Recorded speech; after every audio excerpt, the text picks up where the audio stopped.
Welcome back to Iraqi Dinar News Updates, Iraqi Dinar News. I'm your host, Iraqi Dinar News Updates, reporting straight from Iraq. If you're passionate about Iraq's financial future and the revaluation of the Iraqi dinar, don't forget to subscribe to my channel and support my work so we can keep bringing you the truth from the ground. Stay tuned, because what's unfolding now could shape the global financial stage. In the heart of the Middle East, a quiet storm is gathering, one that may carry the winds of transformation not only for Iraq, but for the global financial order. Beneath the surface of what seems like ordinary diplomatic meetings, something much larger appears to be unfolding. Prime Minister Mohammed Shia al-Sudani, Finance Minister Tai Sami, Central Bank Governor Ali Mohsin al-Alaq, and a cohort of senior advisors are moving across the international stage with startling urgency. From high-level meetings with heads of state to back-to-back conferences with economic powerhouses, the Iraqi leadership is suddenly everywhere. Why now? This is not business as usual. These aren't the scattered ceremonial visits of a struggling state seeking relevance.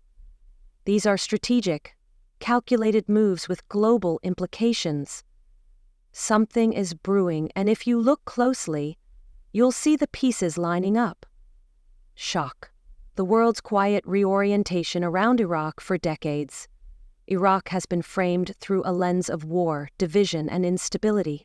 But now there's a shift in tone, an almost eerie coordination between Iraq and its trading partners. Behind closed doors, the focus is not on conflict but currency, credit, and capital realignment. And the speed is dizzying. Multiple sources suggest that Iraq is pushing for rapid integration with global financial systems, something that can only be done if the major central banks of the world are on the same page. This includes talks with the U.S. Federal Reserve, the European Central Bank, the IMF, and even surprising new players like China's People's Bank.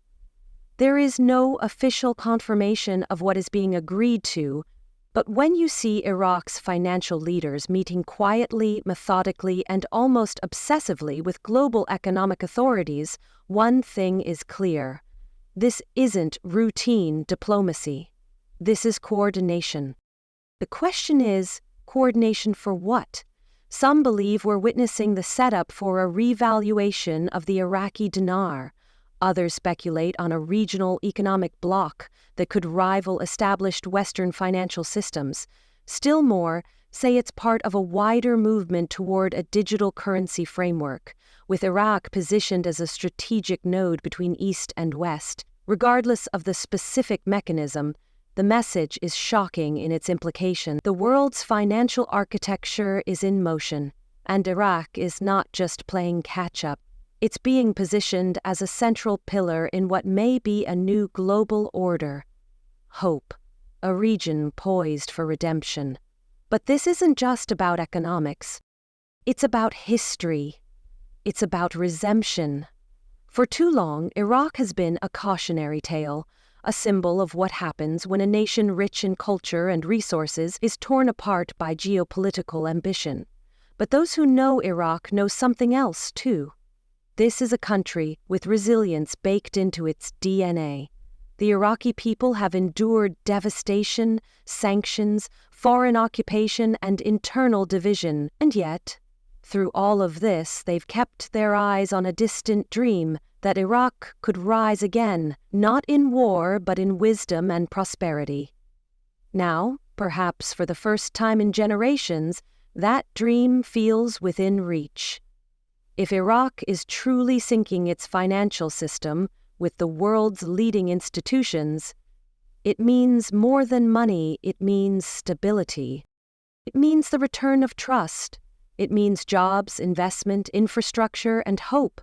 It means a generation of young Iraqis, many of whom have never known peace, might finally live in a country that functions, that thrives, that leads. This vision isn't naive. It's hard-earned. It comes from the people on the ground, the entrepreneurs rebuilding Baghdad's business sector, the farmers bringing life back to Mesopotamian soil, and the teachers fighting to educate a generation despite the odds. They are the silent majority, and they are ready for Iraq's return. A global need for sync. We live in a fragmented world, economically, politically, socially. But major shifts often begin in silence.